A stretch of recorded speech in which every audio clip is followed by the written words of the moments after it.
नमस्कार मेरे प्रिय दोस्तों, आज मैं फिर लेकर आई हूँ एक रहस्यमयी कहानी। कहानी सुनाने से पहले आपसे अनुरोध है कि आपने हमारा चैनल सब्सक्राइब नहीं किया है तो सब्सक्राइब जरूर कर लें और साथ में बेल आइकॉन घंटी जरूर दबाएं, जिससे हम कोई भी कहानी अपलोड करें तो वो सबसे पहले आप तक पहुंचे। अब चलते हैं कहानी की ओर। उम्मीद का दिया जल रहा था, जिसे अश्कों की बारिश ने बुझा दिया। तन्हा अकेले खुशी से जी रहा था। आज फिर तुम्हारी याद ने रुला दिया। हेलीकॉप्टर उस ओर ले लो, वहां कुछ हलचल मालूम पड़ रही है।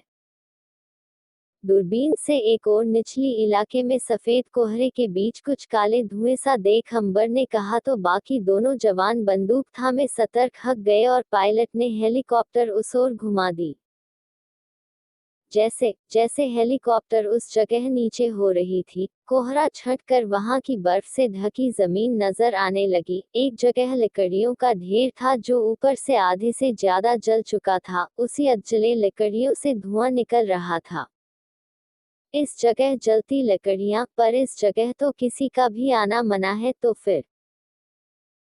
अंबर ने सोचते हुए कहा, फिर आसपास मुआयना करते हुए बाकी जवानों से बोला, बॉज जरूर यहाँ कुछ गड़बड़ ने। इस इलाके का चप्पा चप्पा छान मारो, जो भी संदेहजनक लगे उसे अपने अंडर ले लो। यस कैप्टन, बोलकर बाकी दोनों जवान और पायलट उस जगह की तलाशी लेने लगे। अंबर उन अधजली लकड़ियों के ढेर को हटाकर देख रहा था। लकड़ियों के बीच में कुछ था, शायद उसे ही छिपाने के लिए लकड़ियां जलाई गई थी। अंबर ने वो पैकेट निकाला तो उसमें कुछ कश्मीरी लिबास थे, बारूद से लिपटे। कुछ ठंड से बचने वाले ग्लव्स थे, उनसे भी बारूद की बू आ रही थी। पैकेट एक जवान को थमाकर अंबर ने उन लकड़ियों को देखा। सारी लकड़ियां नीचे से आधी भीगी थी, शायद जानकर उन्हें आधा भिगाया था ताकि लकड़ियां आग में आधी ही जले और उन लकड़ियों के बीच छिपा सामान जलने से बच जाए। कुछ सोचते हुए अंबर वहां उस लकड़ी वाले जगह की बर्फ हटाने लगा। थोड़ा बर्फ हटते ही सबकी आंखें हैरानी से खुल गई। नीचे बर्फ के सतह तले बहुत सारा बारूद और बॉम्ब बनाने का सामान छिपाया हुआ था। कुछ आधे तैयार बॉम्ब भी थे। शायद रात के अंधेरे में वहां बॉम्ब बनाया जा रहा था और सुबह के उजाले में सब कुछ छिपाने के लिए लकड़ियों का इस्तेमाल किया गया। अंबर ने वल्की टॉकी के जरिए जवानों की और टुकड़ी मंगाई और सबको अच्छे से उस इलाके की तफ्तीश करने को कहा और पिछली रात को उस जगह गश्त लगाने वाले स्क्वाड को कुछ देर बाद अपने केबिन में हाजिर होने का फरमान सुनाकर उसने पैकेट और वो बारूद का सामान हेलीकॉप्टर में रखा। पायलट ने हेलीकॉप्टर बेस कैंप की ओर ले ली। शायद कोई बहुत बड़े हमले की साजिश चल रही थी वहां, क्योंकि बारूद और बोम बनाने के सामान की मात्रा काफी ज्यादा थी। कुछ सोचते हुए उसने वाकी टॉकी से उस इलाके में तफ्तीश कर रहे जवानों से कहा कि तफ्तीश के बाद सब कुछ बिल्कुल पहले की तरह कर दे, जिससे जब आज रात को फिर वो आतंकवादी उस जगह बॉम्ब बनाने और अपने साजिश को आगे बढ़ाने आए तो उन्हें इस बात की भनक भी ना लगे कि आर्मी को उनके साजिश का अंदाजा हो चुका है। रात को वो खुद अपने स्क्वाड के साथ उस जगह उन आतंकवादियों को दबोचने के लिए गश्त लगाने वाला था। घरा अपने केबिन में बैठी फाइल में ध्यान लगाने की कोशिश कर रही थी, मगर रह रहकर एक चेहरा फाइल के पन्नों में उभर रहा था। काली, गहरी, मस्तीखोर आंखें जिनमें शरारत भरा था, प्यारी सी मुस्कान लिए लब जिन पर अपना नाम सुन कभी धरा मुस्कुरा उठती थी, मगर आज उसे ये मुस्कान देख चिढ़ हो रही थी। जैसे वो चेहरा, वो आंखें, वो मुस्कुराते लब उस पर, उसके हालात पर मुस्कुराते हुए उसे चिढ़ा रहे थे। गुस्से में उसने फाइल के उस पन्ने को फाड़ कर मरोड़ कर फेंक दिया और सर पीछे अपनी चेयर पर टिका कर आंखें बंद कर ली। बंद आंखों में भी उसे सुकून नसीब ना हुआ, क्योंकि वो चेहरा उन बंदों के घेरे को पार करता हुआ उसकी आंखों में अब तक उभर रहा था। रह रहकर उसके कान में एक शब्द गूंज रहा था, गजल, गजल, गजल। जैसे कोई उसे बेतहाशा पुकार रहा हो और हर बार उस आवाज की गूंज उसके कान में गर्म शीशे की तरह पिघलकर दिल में एक जलन पैदा कर रही थी। कमाल का वहम पाले बैठे हैं, जिनकी बेवफाई ने हमारा नाम बदनामों में मशहूर कर दिया। उनसे ही वफा की उम्मीद लगाए बैठे हैं। कैप्टन अंबर राणा, आप लाख कोशिश कर लीजिए मगर अतीत की तरह अपने वर्तमान में भी आपको दर्द भरने हरगिज नहीं देंगे। बेवकूफ थे हम जो आप पर एतबार, मगर एक ही बेवकूफी बार बार दोहराने का शौक धरा राजवंश को नहीं है। बेशक किसी के साथ अपनी इश्क से भरी एक दुनिया बसाई होगी आपने, मगर हमारे नफरत से जहां में सिर्फ आपका नाम रहेगा ताउम्र। आप खुश रहिए अपनी इश्क की दुनिया में फौजी साहब, हमारा क्या है आपके बदौलत मोहब्बत से नफरत हो गई है हमें। गुजरे हैं आज इश्क के उस मुकाम से, नफरत सी हो गई मोहब्बत के नाम से।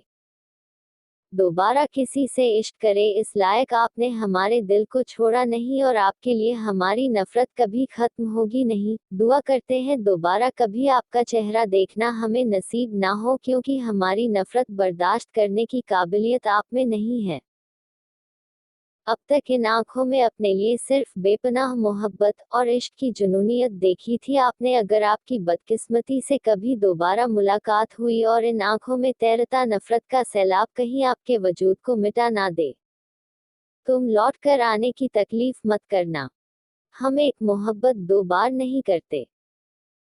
धरा की कथई आंखों में एक साथ गुस्सा, नफरत, कड़वाहट जैसे मील जुले भाव उमड़ पड़े। उसने एक गहरी सांस ली, अगले ही पल उसके चेहरे पर पहले की तरह खालीपन पसर गया। आंखें एक दफा फिर सुनी हो गई। टेबल पर रखा डेस्क बेल उसने बजाया तो दौड़ता हुआ पियून अंदर आया। जी मैडम। पियून ने तुरंत सर झुकाकर कहा। कृतिका, नीरज, कृष्णा मूर्ति और एलेक्स को केबिन में आने को कहिए और हाँ कह दीजिएगा कि केस से संबंधित जो कुछ भी जानकारी निकालने मैंने कहा था वो लेकर आए। धरा ही सख्त आवाज सुन पियून से सर हिलाकर जी मैडम कहा और तुरंत केबिन से निकल गया। कुछ देर बाद केबिन का दरवाजा नॉक हुआ। आ जाओ, धरा ने कहा तो एक एक कर सब अंदर आ गए। वहां धरा के टेबल के सामने दो चेयर थी। एलेक्स तो हमेशा की तरह धरा के पीछे खड़ा हो गया। एक चेयर पर नीरज बैठा और दूसरे के लिए कृतिका, और मूर्ति के बीच खींचातानी शुरू हो गई। दोनों के बीच ऐसे तो दोस्ती है, मगर जब बात धरा की हो तो दोनों एक दूसरे के जानी दुश्मन हैं, क्योंकि मूर्ति खुद को धरा का बेस्ट फ्रेंड कहता है और कृतिका खुद को। इस बात को लेकर दोनों के बीच 36 का आंकड़ा है। हो गया तुम दोनों का, या मैं अभी अखाड़े में ले चलूं तुम दोनों को? धरा ने दोनों को घूरते हुए कहा तो दोनों बिल्कुल ऐसे सीधे खड़े हो गए जैसे प्रिंसिपल के सामने आज्ञाकारी बच्चे। अखाड़े में क्यों, तू हम दोनों को धोबी पछाड़ देगी? कृतिका ने मासूमियत से पूछा तो धरा अपना सर पकड़ते हुए बोली, इस पांडा का कुछ नहीं हो सकता। धरा, मूर्ति, कृतिका तुमसे 2 साल छोटी है फिर भी बच्चों की तरह उससे लगते रहते हो, थोड़ा तो मैच्योर बनो।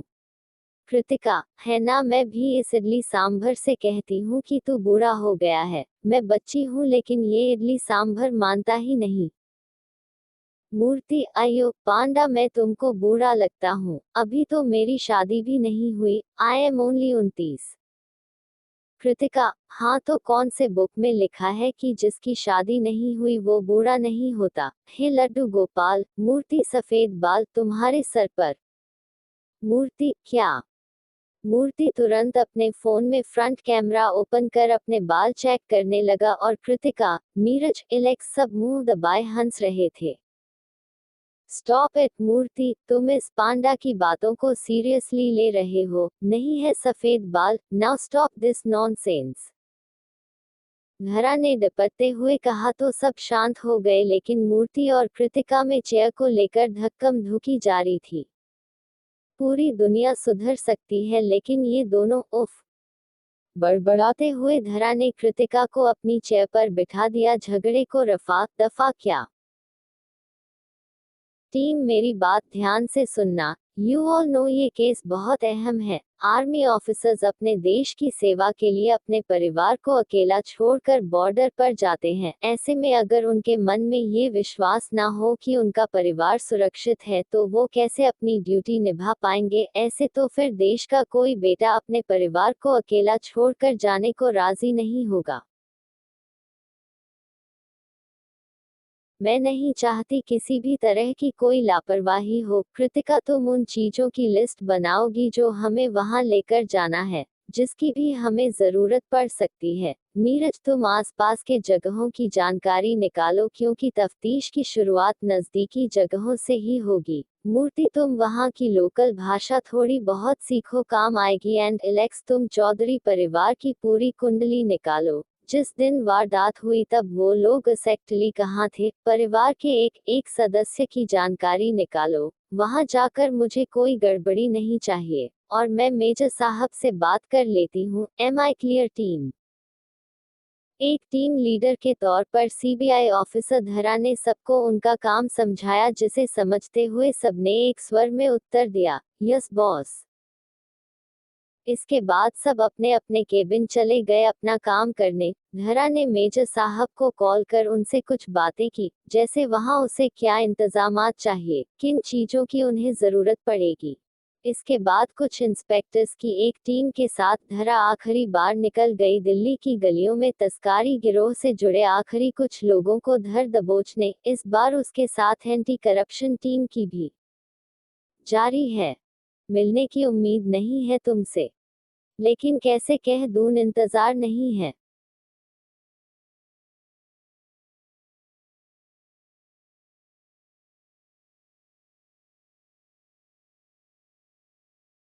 नाइट मोड बंद। वापस जाएं। बुकमार्क साझा करें। इश्क की मुकम्मल दास्तान भाग 4।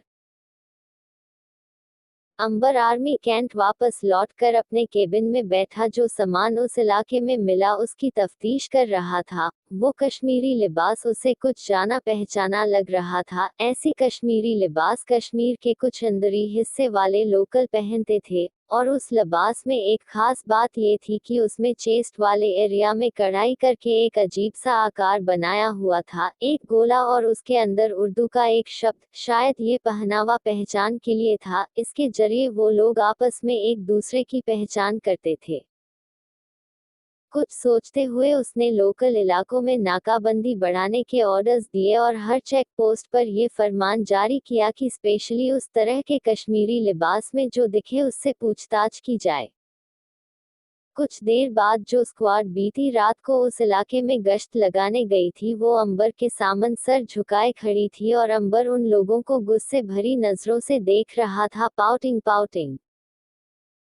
तो ऐसे काम करते हैं आप लोग, आप सबके नाक के नीचे उस इलाके में वो लोग इतनी बड़ी साजिश रच रहे थे और आप लोगों को भनक तक नहीं लगी। कब पता चलता आप लोगों को, जब वो आतंकवादी बॉम्ब बनाकर धमाका कर देते तब।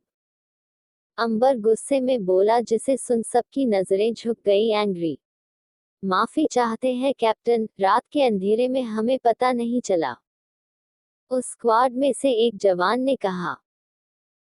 अंबर, वाह क्या बात है, रात के अंधेरे में पता नहीं चला। क्या रात और रात का अंधेरा सिर्फ आप लोग के लिए था? वो लोग हमारे वतन को हमसे छीनने के लिए, हमारे वतन में दहशत फैलाने के लिए जब रात के उस अंधेरे में इतनी मेहनत कर सकते हैं, तो क्या हम लोग अपने वतन को उन घुसपैठियों से बचाने के लिए मेहनत नहीं कर सकते?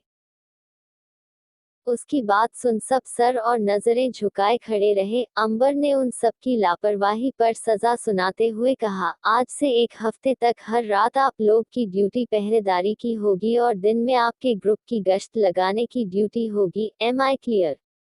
अगर आपको कहानी अच्छी लगी हो तो कृपया कहानी को अपने दोस्तों के साथ शेयर करें और लाइक कमेंट करना न भूलें। अभी भी आपने हमारा चैनल सब्सक्राइब नहीं किया हो तो कृपया चैनल को सब्सक्राइब जरूर कर लें। इस कहानी में इतना ही, मिलती हूँ एक नई कहानी के साथ अगली वीडियो में।